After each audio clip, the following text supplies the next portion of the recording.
गोली क्यों चलवाई? जनरल है तो दस। बड़ा डीआईजी एसपीआर डीजीआई एसपीआर बड़ा आके दावे करता है कि हमारा सियासत में कोई तल्लक नहीं। तो गोली किस तरह चल गई ऐ तो दस। तू चलवाई है? नहीं चलवाई। किन्ने चलाई? किन्ने चलवाई? ਉਹਦਾ ਨਾਂ ਦੱਸ, ਕਿਉਂਕਿ ਤੂੰ ਸਰਬਰਾਹ ਹੈ ਇਸ ਵੇਲੇ ਤਿੰਨਾਂ ਫੋਰਸਾਂ ਦਾ, डिफेंस फोर्स का सरबराह है तू।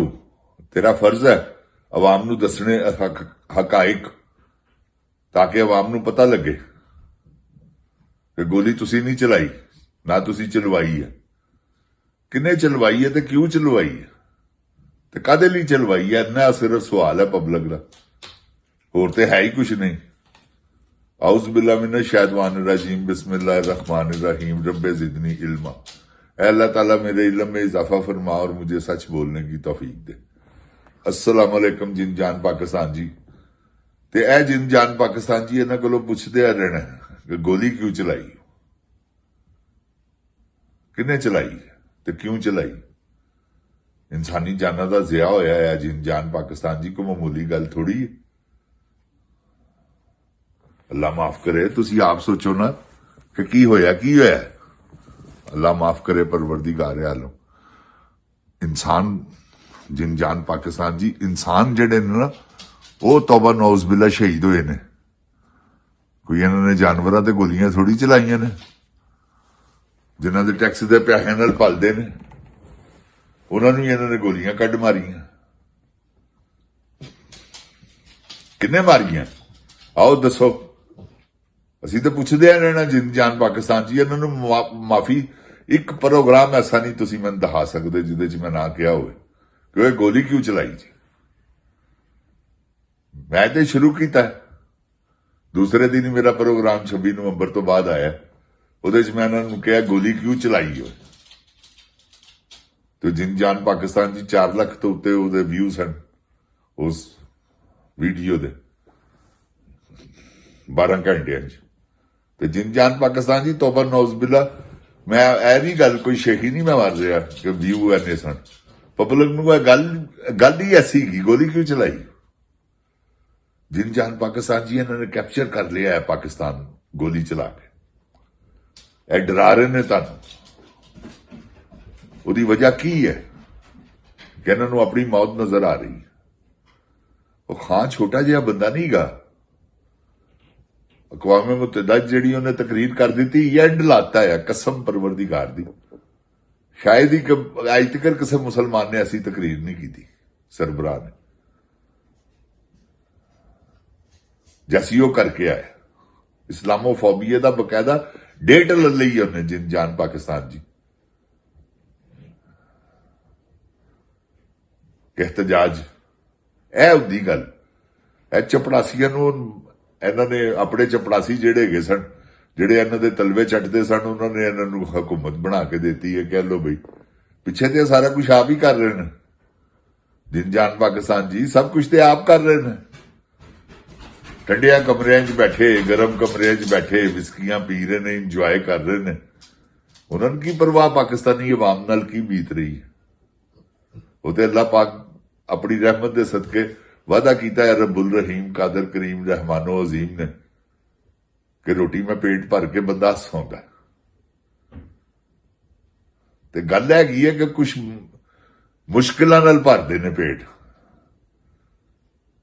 कुछ पेट ते पत्थर रख के भी सौंदे ने कि चलो यार कोई गल नहीं, रसूलुल्लाह सल्लल्लाहु अलैहि वसल्लम ने सबर किया सी, असीं भी करने आका दे मनण वाले। ते जिन जान पाकिस्तान जी सारा कुछ जो कुछ हो रहा है ना, सिर्फ और सिर्फ जबर और जुल्म है जिहड़ा पिछले दौरां च होए ने बड़े जुल्म। सब तो वड्डा यजीद दा जुल्म है, उस तो वड्डा जुल्म की किसी ने करना कि मासूम बच्चे तक नहीं उन्होंने अल्लाह माफी देवे छड्डे, सब नूं शहीद करता। ਤੇ ਜਿਨ ਜਾਨ ਪਾਕਿਸਤਾਨ ਜੀ ਸਾਰੇ ਸ਼ਹੀਦ ਹੋਏ ਨੇ, ਇਹ ਵੀ ਸ਼ਹੀਦ ਨੇ। ਖੁਦਾ ਦੀ ਕਸਮ ਹੈ, ਮੈਂ ਤੁਹਾਨੂੰ ਗਲਤ ਨਹੀਂ ਕਹਿੰਦਾ। ਅੱਲਾਹ ਤਾਲਾ ਸ਼ਹੀਦ ਬੜੇ ਤਰੀਕਿਆਂ ਨਾਲ ਹੈ। ਅਚਾਨਕ ਮੌਤ ਆ ਜਾਵੇ ਸ਼ਹੀਦ, ਫਿਰ ਉਸ ਤੋਂ ਬਾਅਦ ਘਰੋਂ ਬਾਹਰ ਨਿਕਲੇ ਨੇ, ਉਹ ਕੋਈ ਲੜਾਈ ਦੀ ਨੀਅਤ ਤੇ ਨਿਕਲੇ ਨੇ, ਐਵੇਂ ਉਹਨੂੰ ਕੋਈ ਠਾ ਠਾ ਠਾ ਕਰਕੇ ਗੋਲੀਆਂ ਮਾਰ ਦੇਵੇ, ਉਹ ਸ਼ਹੀਦ ਹੈ। ਤੇ ਉਹ ਤੇ ਆਪਣੀ ਆਜ਼ਾਦੀ ਵਾਸਤੇ ਨਿਕਲੇ ਸਨ ਕਿ ਸਾਨੂੰ ਆਜ਼ਾਦ ਕਰੋ, ਸਾਡੀ ਜਾਨ ਛੱਡੋ, ਬਦਕਾਰ ਲੋਕੋ। ਮਗਰ ਨਹੀਂ ਹੈ ਛੱਡਣ ਤੇ ਚੱਕਰ 'ਚ ਹੀ ਨਹੀਂ ਗਏ। ਜਿਨ ਜਾਨ ਪਾਕਿਸਤਾਨ ਜੀ, ਤੁਹਾਨੂੰ ਮੈਂ ਹਕੀਕਤ ਕਹਿ ਰਿਹਾ, ਇਹਨਾਂ ਦੀਆਂ ਸਾਰੀਆਂ ਪਲਾਨਿੰਗਾਂ ਫੇਲ ਹੋ ਜਾਂਦੀਆਂ, ਇਹਨਾਂ ਦਾ ਸਭ ਕੁਝ ਹੀ ਫੇਲ ਹੋ ਜਾਂਦਾ। ਇਹਨਾਂ ਨੇ ਅੱਗੇ 50 ਸਾਲ ਦੀ ਕਿ 100 ਸਾਲ ਦੀ ਪਲਾਨਿੰਗ ਬਣਾ ਲਈ ਹੈ ਕਿ ਕਿਸ ਤਰ੍ਹਾਂ ਸਾਰੇ ਨਿਜ਼ਾਮ ਨੇ ਚੱਲਣਾ ਹੈ। ਤੇ ਹੋਲਡ ਸਿਰਫ ਔਰ ਸਿਰਫ ਆਰਮੀ ਦੇ ਚੰਦ ਜਰਨੈਲਾਂ ਦਾ 10 12 15 35 ਇਹ ਟੋਟਲ ਹੈਗੇ ਨੇ ਮੇਰਾ ਖਿਆਲ ਹੈ, ਤੇ ਉਹਦੇ ਚੋਂ 10 12 15 ਹੈਗੇ ਨੇ, ਬਾਕੀ ਸਾਰੇ ਜਰਨੈਲ ਨਹੀਂ ਐਸੇ ਹੈਗੇ। ਆਰਮੀ ਸਾਡੀ ਤੇ ਗ੍ਰੇਡ ਹੈਗੀ ਹੈ, ਕਸਮ ਪਰਵਰਦੀਗਾਰ ਦੀ। ਆਰਮੀ ਨੂੰ ਤਾਂ ਸਲੂਟ ਹੈਗਾ, ਜਿਹੜੇ ਵਿਚਾਰੇ ਸ਼ਹਾਦਤਾਂ ਆਪਣੀ ਜਾਨਾਂ ਦਿੰਦੇ ਨੇ, ਕੁਰਬਾਨ ਕਰਦੇ ਨੇ। ਇਹਨਾਂ ਚੋਂ ਕਦੀ ਕੋਈ ਸੁਣਿਆ ਜੇ ਫਲਾਣੇ ਜਨਰਲ ਨੂੰ? ਉਹ ਸਿਰਫ ਮੇਜਰ ਤੱਕ, ਕਿਉਂਕਿ ਔਨ ਡਿਊਟੀ ਉਹ ਜਾਂਦੇ ਨੇ ਨਾਲ, ਕੋਈ ਕਰਨਲ ਹੋ ਗਿਆ ਚਲੋ, ਬਾਕੀ ਤੇ ਬਰਗੇਡੀਅਰ ਤੋਂ ਕਦੀ ਸੁਣਿਆ ਜੇ ਕੋਈ ਬਰਗੇਡੀਅਰ ਸ਼ਹੀਦ ਹੋਇਆ ਜਾਂ ਕੋਈ ਜਨਰਲ ਸ਼ਹੀਦ ਹੋਇਆ? ਕਿਉਂਕਿ ਉਹ ਕੰਮ ਹੀ ਨਹੀਂ ਕਰਦੇ ਜਿੱਥੇ ਸ਼ਹਾਦਤ ਹੈਗੀ ਹੈ। ਇਹ ਤੇ ਸਿਰਫ ਨਾਂ ਦੇ ਜਿਨ ਜਾਨ ਪਾਕਿਸਤਾਨ ਜੀ ਸਿਪਾਹ ਸਲਾਰ ਨੇ। ਕੋਰ ਕਮਾਂਡਰ ਨੇ ਜੀ, ਅੱਲਾ ਮਾਫ ਕਰੇ, ਤੌਬਾ ਇਸਤਗਫਾਰ, ਜਿੰਨੇ ਵੀ ਨੇ ਕੀ ਕਰਦੇ ਨੇ ਆਪਣੇ ਇਲਾਕਿਆਂ ਦੇ ਵਿੱਚ? ਕੋਈ ਪਬਲਿਕ ਨੂੰ ਸਹੂਲਤ, ਕੋਈ ਅੱਲਾ ਮਾਫੀ ਦੇਵੇ, ਲੋਕਾਂ ਨੂੰ ਡਿਫੈਂਸ, ਲੋਕਾਂ ਦਾ ਮਾਲ ਜਾਨ, ਇਹਨਾਂ ਦਾ ਫਰਜ਼ ਹੈ। ਇਹਨਾਂ ਨੇ ਹਲਫ ਚੁੱਕੇ ਨੇ ਕਿ ਅਸੀਂ ਜਾਨੋ ਮਾਲ ਦਾ ਤਹਫੁਜ਼ ਕਰਾਂਗੇ। ਇਹ ਜ਼ਿੰਦਗੀਆਂ ਦਾ ਤਹਫੁਜ਼ ਕਰਨ ਆਏ ਨੇ,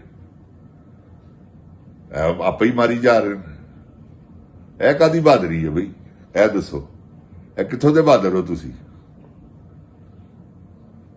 ਨਾ ਕੋ ਤੁਸੀਂ ਖਵਾਜਾ ਆਸਫ ਕੀ ਕਹਿੰਦਾ ਕਿ ਕੋਈ ਜੰਗ ਨਹੀਂ ਇਹਨਾਂ ਨੇ ਜਿੱਤੀ, ਹਰ ਜੰਗ ਇਹਨਾਂ ਨੇ ਹਾਰੀ। ਤੇ ਜਿਨ ਜਾਨ ਪਾਕਿਸਤਾਨ ਜੀ, ਇਹ ਤੇ ਜ਼ਿਆਦਤੀ ਵਾਲੀ ਗੱਲ ਹੈ ਨਾ। ਹਰ ਜੰਗ ਹਾਰ ਕੇ ਤੇ ਮੁਸੱਲਤ ਹੋਏ ਨੇ ਪਾਕਿਸਤਾਨ ਦੇ ਉੱਤੇ। ਆਪੇ ਹੀ ਅਯੂਬ ਖਾਨ ਵੀ ਫੀਲਡ ਮਾਰਸ਼ਲ ਬਣ ਗਿਆ ਸੀ, ਇਹ ਵੀ ਫੀਲਡ ਮਾਰਸ਼ਲ ਬਣ ਗਏ। ਇਹ ਤੇ ਡਿਫੈਂਸ ਉਹਦਾ ਸਰਬਰਾਹ ਬਣ ਗਿਆ ਨਾ। ਤੇ ਨਹੀਂ, ਫੌਜਾਂ ਦਾ ਇਸਤਸਨਾ ਲੈ ਲਿਆ ਸਾਰੀ ਜ਼ਿੰਦਗੀ ਵਾਸਤੇ। ਕੋਈ ਪੁੱਛਣ ਵਾਲਾ ਨਹੀਂ, ਕੋਈ ਦੱਸਣ ਵਾਲਾ ਨਹੀਂ, ਜੋ ਮਰਜ਼ੀ ਕਰ ਦੇਵੇ, ਜਿਹਨੂੰ ਮਰਜ਼ੀ ਫੜ ਕੇ ਗੋਲੀ ਮਾਰ ਦੇਵੇ ਉਹਦੇ ਦਿਮਾਗ 'ਚ। ਐਸੇ ਤਰ੍ਹਾਂ ਹੀ ਜ਼ਰਦਾਰੀ ਹੈ। ਹੁਣ ਦੇਖੋ ਨਾ, ਜ਼ਰਦਾਰੀ ਤੋਂ ਵੱਡਾ ਡਾਕੂ ਕੌਣ ਹੈ ਜਿਹਦੇ ਬਾਰੇ 'ਚ ਕਿਤਾਬਾਂ ਲਿਖੀਆਂ ਹੀ? ਤੇ ਇਹਨਾਂ ਨੇ ਸਾਰਾ ਕੁਝ ਕਿਉਂ ਕੀਤਾ? ਆਪਣੇ ਡਿਫੈਂਸ ਵਾਸਤੇ ਕੀਤਾ ਨਾ, ਕਿ ਸਾਨੂੰ ਕੁਝ ਨਾ ਹੋਵੇ। ਇਹ ਕਿਸ ਤਰ੍ਹਾਂ ਹੋ ਸਕਦਾ? ਗੈਰ ਸ਼ਰਈ, ਗੈਰ ਇਸਲਾਮੀ ਇਹ ਸਾਰੇ ਮੌਲਵੀ ਬੈਠੇ ਸਨ, ਬਦਕਾਰ ਜਿੰਨੇ ਵੀ ਨੇ, ਕਿਸੇ ਨੇ ਇੱਕ ਗੱਲ ਨਹੀਂ ਕੀਤੀ। ਇੱਕ ਦੂਸਰੇ ਦੇ ਕਾਤਲ ਮਾਰਨ ਟੁਰੇ ਨੇ, ਪਬਲਿਕ ਨੂੰ ਤੈਸ਼ ਦਵਾਉਂਦੇ ਨੇ, ਭਾਵੇਂ ਉਹ ਬਰੇਲਵੀ ਨੇ, ਭਾਵੇਂ ਉਹ ਅਹਿਲੇ ਹਦੀਸ ਨੇ, ਭਾਵੇਂ ਉਹ, ਮੇਰੇ ਕਹਿਣ ਦਾ ਮਤਲਬ ਅਹਿਲੇ ਤਸ਼ੀਹ ਨੇ, ਭਾਵੇਂ ਉਹ ਹਨਫੀ ਨੇ, ਕੋਈ ਵੀ ਨੇ, ਸਭ ਇੱਕ ਦੂਸਰੇ ਨਾਲ ਇਹਨਾਂ ਦੀਆਂ, ਤੁਸੀਂ ਮੁਨਾਜ਼ਰੇ ਨਹੀਂ ਇਹਨਾਂ ਦੇ ਦੇਖਦੇ, ਇੱਕ ਦੂਸਰੇ ਦੀ ਗੱਲ ਮੰਨਣ ਲਈ ਤਿਆਰ ਨਹੀਂ ਹੈ। ਤੇ ਗੱਲ ਇੱਕੋ ਹੀ ਹੈ, ਇੱਕ ਰਸੂਲ, ਇੱਕ ਅੱਲਾਹ ਔਰ ਇੱਕ ਕੁਰਾਨ ਪਾਕ ਸੱਲੱਲਾਹੁ ਅਲੈहि ਵਸੱਲਮ। ਜਿਨ ਜਾਨ ਪਾਕਿस्तान जी, अल्लाह ताला पाकिस्तान ਨੂੰ ਆਪਣੀ ਹਿਫਜ਼ ਈਮਾਨ 'ਚ ਰੱਖੇ। ਅੱਲਾਹ ਤਾਲਾ ਮੇਰੇ ਪਾਕਿस्तान ਨੂੰ ਇਹਨਾਂ ਚੋਰਾਂ, ਡਾਕੂਆਂ, ਲੁਟੇਰਿਆਂ ਕੋਲੋਂ ਬਚਾਵੇ, ਇਹੋ ਜਿਹੇ ਮੌਲਵੀਆਂ ਕੋਲੋਂ ਬਚਾਵੇ। ਜਿਨ ਜਾਨ पाकिस्तान जिंदाबाद, इमरान खान जिंदाबाद। ओए गोली क्यों चलाई? अस्सलामु अलैकुम।